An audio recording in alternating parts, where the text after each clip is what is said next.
26 సంవత్సరాల నమ్మకం, లక్షలాది సంతోషకరమైన వివాహాలు. తెలుగు మ్యాట్రిమోనీని డౌన్లోడ్ చేయండి.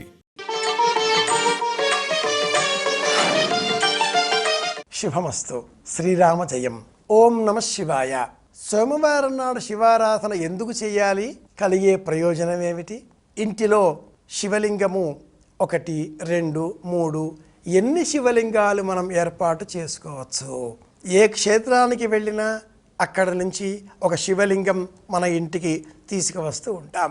రాతితో చేసినది, రసలింగంతో ఉన్నది, దారువు చెక్కతో చేసినది, మృత్తిక మట్టితో చేసినది, పాదరసంతో, బంగారంతో, వెండితో, వివిధ లోహములతో, స్వర్ణ సైకతముతో, వివిధ రూపాలలో ఉండే స్ఫటికముతో మనకి నచ్చిన అతి పెద్దనైన అతి చిన్ననైన వివిధ శివలింగములను సేకరించి గృహంలో పూజ చేసేటటువంటి చోట అలంకరింపజేసుకొని ఆనందిస్తూ ఉంటాం.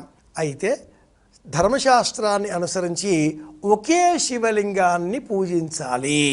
ఇంటిలో పూజాగృహంలో మన ఇంటిలో ఎన్ని శివలింగములు మనం సేకరించి భద్రపరచుకొని ఉన్నామో అన్నింటినీ కూడా ఒక వేదిక ప్రత్యేకంగా ఏర్పాటు చేసి ఆ పూజాగృహంలో ఆ వేదిక పైన అలంకారప్రాయంగా అర్చనగా భద్రపరచుకోవచ్చు.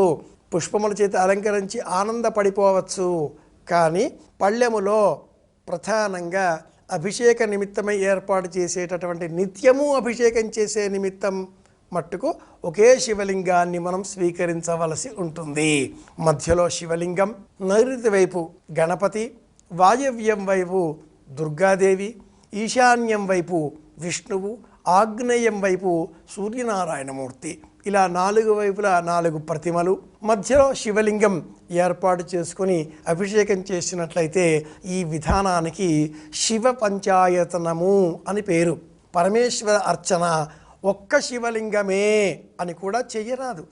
ఒక్క శివలింగంతో పాటుగా గణపతి, దుర్గా, విష్ణువు, సూర్యుడు ఈ 4 కూడా ఏర్పాటు చేసుకుని అర్చన చేసినట్లయితే ఆ ఇల్లు గృహస్థుకు సంబంధించినది.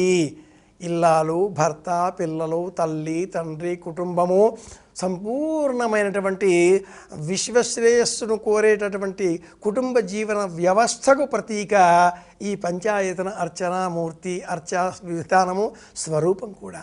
కేవలం శివలింగమును కుటుంబ వ్యవస్థ పట్ల వైమనస్యంతో, వైరాగ్యంతో ఉండేటటువంటి సాధువులు, సన్యాస జీవనం గడిపేటటువంటి వారు నమశివాయ నమశివాయ ప్రణవం లేనటువంటి శుద్ధమైనటువంటి పంచాక్షరి మహామంత్రాన్ని జపం చేస్తూ లేదా శుద్ధమైన ప్రణవం ఓం ఓం ఓంకారాన్ని మాత్రమే జపం చేస్తూ ఉంటారు.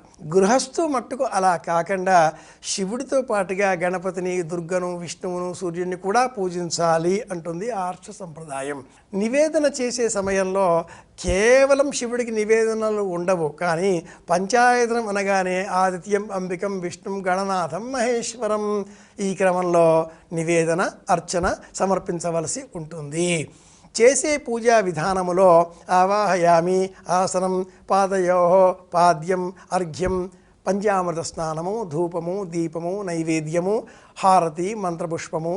నిత్య దేవతారాధనలో శివాలయంలో ఎలా అర్చన చేస్తామో అలాగే ఇంటిలో కూడా అర్చన చేసిన అనంతరం ఉద్వాసన మంత్రం ఉండదు.